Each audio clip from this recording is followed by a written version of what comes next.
तर अजित पवारांच्या विमान दुर्घटनेमध्ये क्रू मेंबर असलेल्या पिंकी माली हिचा सुद्धा दुर्दैवी मृत्यू झालेला।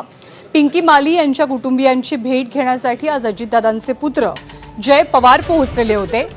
जय पवारांनी तिच्या कुटुंबियांची विचारपूस केली आणि यावेळी बोलताना, या भेटीनंतर बोलताना त्यांनी रोहित पवारांनी केलेल्या आरोपांना प्रत्युत्तर सुद्धा दिलंय।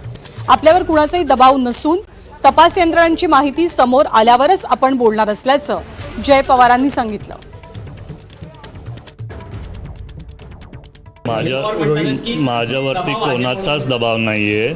आज जसं मी पिंकी मालींच्या कुटुंबाला भेटायला आलोय, मला पण स्वतःला अजून काय माहिती पाहिजे, कारण सगळ्यांच्या समोर येऊन नुसतं काय गोष्टी बोलून तिथं फायदा नाही। आपल्याला सगळी खरी माहिती पाहिजे आणि सगळ्यांच्या समोर तथ्य यायला पाहिजे। त्याच्यामुळे आम्ही विचारपूर्वक हा निर्णय घेतला सगळ्यांनी, आणि दबाव आमच्यावरती कोणाचाच नाहीये।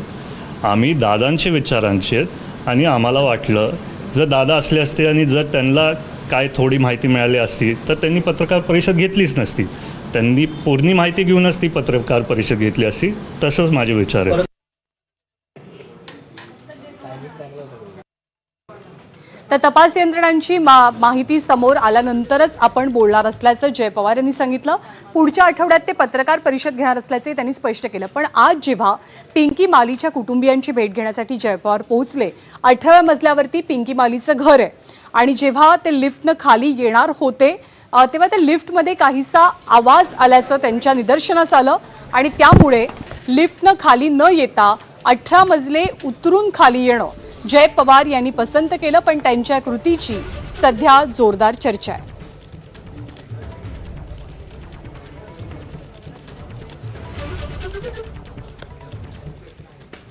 आणि जम्मू काश्मीरचे माजी मुख्यमंत्री फारुख